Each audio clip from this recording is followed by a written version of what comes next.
Lisa, a 17-year-old girl, finished her late-night shift at a restaurant in Florida and rode her bicycle back to her grandmother's house, where she lived. It was already past 1 a.m., but Lisa wasn't in a hurry, as her life with her grandmother was unhappy due to her grandmother's friend Morris's abuse and neglect. As she rode her bike slowly down the street, she noticed a stopped car on the side of the road. At first, she didn't pay much attention to it, but unfortunately, she should have. The car's owner got out, grabbed her, and dragged her into the car. He covered her eyes with a cloth and put her bicycle in the back seat. The abductor took Lisa to his home, where he raped her repeatedly for 26 hours. Despite her small size, Lisa tried to escape, but he was too strong. She noticed that her attacker was not very intelligent and had a childlike mentality.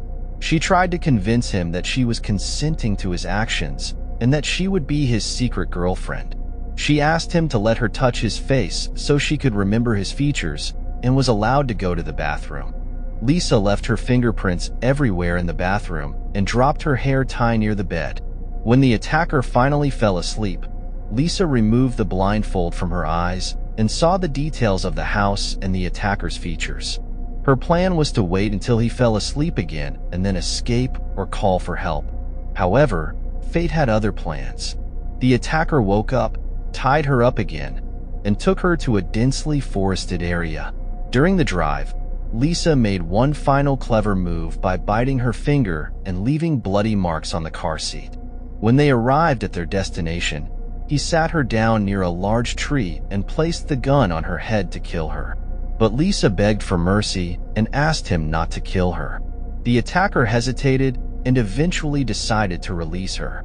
He let Lisa go at a park after giving back her bicycle, and she returned home to file a report about the kidnapping and rape, with her grandmother's refusal to believe her and Morris's refusal to help.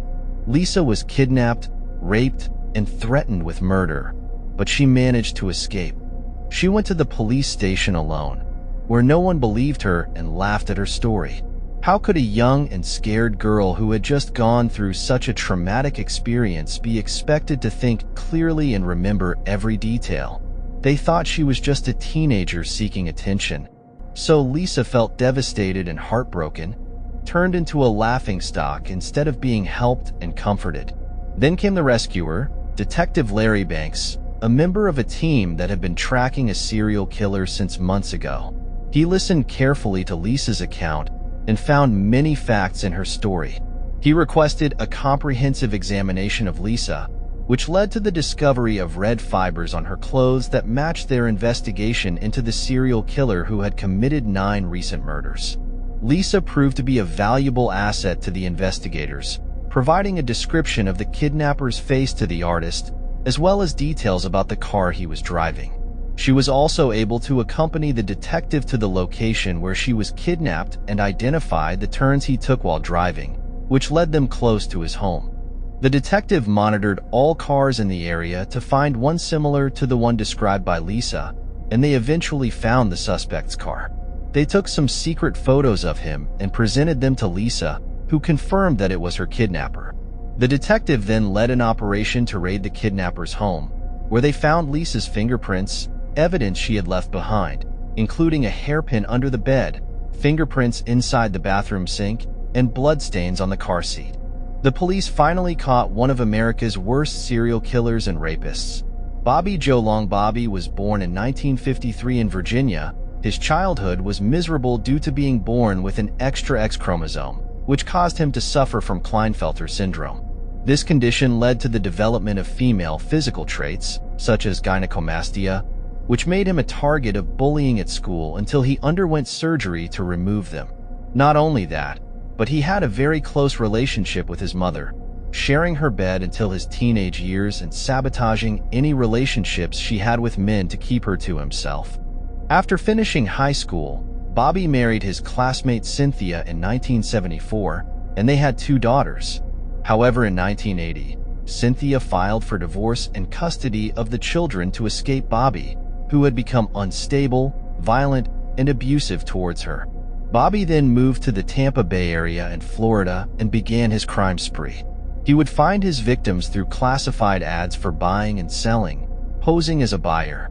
He would go to the victim's house, bringing rape equipment, and if he found the woman alone, he would rape her. Bobby's rapes totaled 50 before rape alone no longer satisfied his sick mind, leading him to murder to fulfill his twisted desires. He targeted prostitutes in Tampa Bay, and the police started finding their naked bodies in strange positions and locations. His methods of killing varied from strangulation and throat slashing to stuffing parts of their clothing into their mouths and violating their bodies to satisfy his sadistic urges. This killing spree lasted for 8 months in 1984, ending only with the brave actions of Lisa McVey, who helped capture him. Without her, the murders might have continued. Bobby was sentenced to 26 life terms for kidnapping and raping Lisa McVey. Later, he was tried for the murders and received the death penalty by electric chair in 1999, which was carried out by lethal injection in 2019. The police moved Lisa from her grandmother's house to a care center due to the neglect and abuse she suffered. Her grandmother's boyfriend Morris, who had been molesting her, was also arrested.